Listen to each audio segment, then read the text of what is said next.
ETF index mutual funds నేర్చుకుని stock మార్కెట్లో రాణించాలనుకుంటున్నారా? వెంటనే ఈ నెంబర్కి కాల్ చేయండి.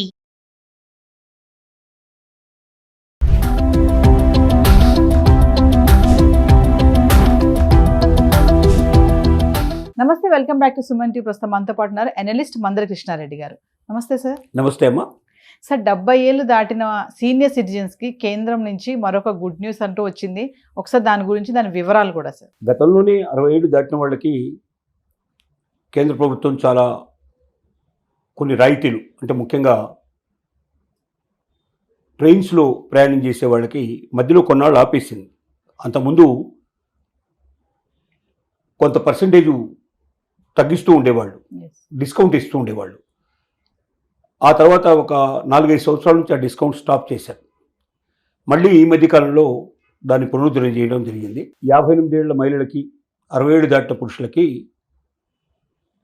లోయర్ బెర్తులు కేటాయించాలనేది ఒకటి పూర్తి డెసిషన్ తీసుకున్నారు.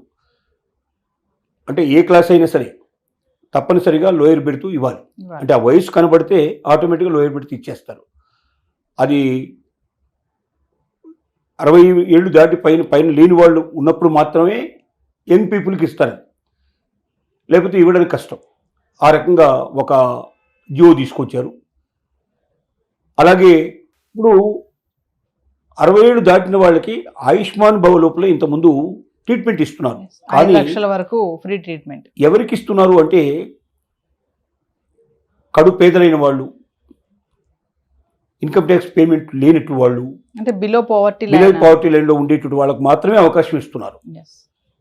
ఇప్పుడు 70 ఏళ్ళు దాటిన వాళ్ళందరికీ కూడా ఆయుష్మాన్ భవ్ ద్వారా, ఆయుష్మాన్ భారత్ అన్నారు దీన్ని, ఆయుష్మాన్ భవ్ అన్నారు. అంటే దీనివల్ల ఉచితంగా 5 లక్షల వరకు ట్రీట్మెంట్ దొరికే అవకాశం ఉంది 70 ఇయర్స్ దాటితే క్రాస్ అయిన వాళ్ళకి. అట్లాగే ఈ మధ్య 5 లక్షల రూపాయల వరకు పెన్షన్ ఇచ్చేందుకు కూడా సిద్ధపడుతుంది గవర్నమెంట్. అది బిలో పవర్టీ లైన్ ఉండేటువంటి సీనియర్ సిటిజన్స్కి, 60 ఇయర్స్ క్రాస్ అయినట్టు వాళ్ళకి అవకాశం కల్పించేందుకు ప్రయత్నం చేస్తోంది. బహుశా 70 ఇయర్స్ దాటిన వాళ్ళకి అది కూడా తీసుకురావాలనే ఒక ఆలోచన గవర్నమెంట్కి ఉంది. అంటే ఇర్రెస్పెక్టివ్ ఆఫ్ వాళ్ళ ఇన్కమ్ని బట్టి వాటి కాకుండా అప్లై చేసిన వాళ్ళందరికీ ఇవ్వాలని. సహజంగా బాగా డబ్బు ఉన్నటువంటి వాళ్ళు అది తీసుకోవడానికి ప్రయత్నం చేయకపోవచ్చు అనేది ఒక నమ్మకం ప్రభుత్వాన్ని. కానీ డబ్బు ఇస్తారంటే ఇవాళ రేపు అందరూ అడిగేటువంటి అవకాశాలు ఉన్నాయనేది ఎక్కువ భాగం మనకు తెలిసిన విషయమే. అందువల్ల ఈ ఆయుష్మాన్ భారత్ ఏతుందో 5 లక్షల వరకు ఆరోగ్యం ఉచితంగా బాగు చేసుకోవడానికి, అది గవర్నమెంట్ హాస్పిటల్లోనే కాకుండా దీని కింద కొన్ని ప్రైవేట్ హాస్పిటల్ కూడా గుర్తించడం జరిగింది. ఆ ఆసుపత్రిలో కూడా వెళ్ళినా కూడా ట్రీట్మెంట్ అనేది ఫ్రీగా ఇస్తారు. ఇది ఒక మంచి విషయంగా చెప్పచ్చు. ఎందుకంటే సీనియర్ సిటిజన్స్లో చాలామంది బిలో పవర్టీ లైన్లో ఉన్నారా లేదా అనేది ఒక పెద్ద సందిగ్ధం అవుతుంది. కారణం ఏంటంటే ఆస్తులన్నీ కూడా పేరెంట్స్ పేరు మీద ఉంటాయి కొన్ని, కానీ అది పిల్లలు ఎప్పుడూ తీసేసుకుంటారు. దాని మీద వీళ్ళకి ఏ ఆదాయం రాదు.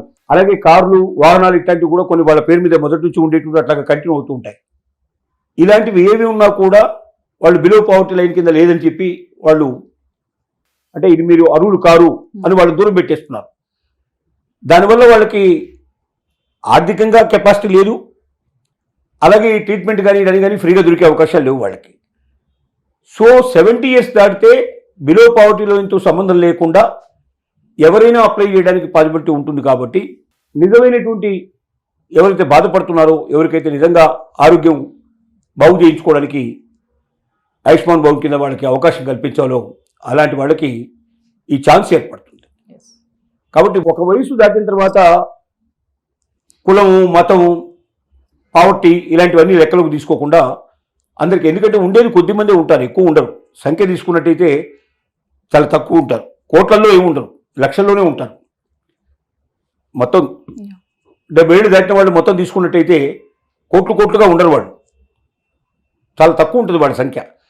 ఈ తక్కువ సంఖ్య లోపల కొందరు ఉన్నవాళ్ళు అప్లై చేసుకున్నా కూడా మిగిలిన వాళ్ళకైతే న్యాయం జరిగే అవకాశం ఉంటుంది. కాబట్టి గవర్నమెంట్ ఆ రకంగా ఒక డెసిషన్ తీసుకుంది.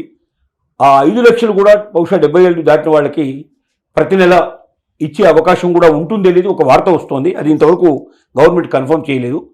బట్ 60 ఏళ్ళు దాటినటువంటి వాళ్ళలో ఎవరైతే బిలో పావర్టీ లైన్లో ఉన్నారో వాళ్ళు అప్లై చేసుకోవడానికి మాత్రం పాసిబిలిటీ ఉంది. అంటే దీంట్లో చేంజెస్ అంటున్నారు కదా సార్, ఆ చేంజెస్ ఏమొచ్చాయి?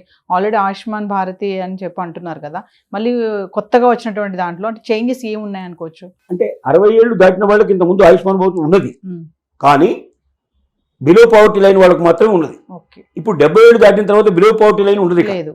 ఓకే, వాళ్ళు ఏం చేయాలంటే వాళ్ళు ముందు ఈ యాప్లోకి వెళ్ళిపోవాలి, గవర్నమెంట్ యాప్లోకి వెళ్ళి వాళ్ళ వివరాలని దాంట్లో పొందుపరచాలి. అంటే వాళ్ళ ఆధార్ కార్డు దాంట్లో ఎంటర్ చేయాలి, అడ్రస్ ఎంటర్ చేయాలి, వయసు దాంట్లో ఉన్నటువంటి ఆధార్ కార్డు మీద ఉన్నటువంటి పుట్టిన తేదీ అయితే ఉందో ఆ పుట్టిన తేదీ దాంట్లో ఎంటర్ చేయాలి. ఇవన్నీ ఎంటర్ చేసిన తర్వాత ఈకేవైసీ అడుగుతున్నది. ఆ ఈకేవైసీకి సంబంధించిన ఆధారాలు కొంచెం చూపించినట్టయితే లాస్ట్లో ప్రింట్ మన చేతికి వచ్చేస్తుంది. yes, అది మన దగ్గర పెట్టుకుంటే మనం ఎక్కడికైనా వెళ్ళి ఈ ఆయుష్మాన్ కార్డు మనం చూపించినట్టయితే ఆటోమేటిక్గా హాస్పిటల్లో ట్రీట్మెంట్ మనకు దొరికే అవకాశాలు ఉంటాయి. yes, ఇది పాతదానికి కొత్తదానికి తేడా ఏంటి అంటే 60 ఏళ్ళు దాటిన వాళ్ళే ఇంత ముందుకు ఎలిజిబిలిటీ ఉన్నప్పటికీ ఓన్లీ బిలో పావర్టీ లైన్ ఉన్న వాళ్ళు మాత్రమే 60 ఏళ్ళ నుంచి 70 ఏళ్ళ దాకా దీనికి అర్హులు అవుతారు.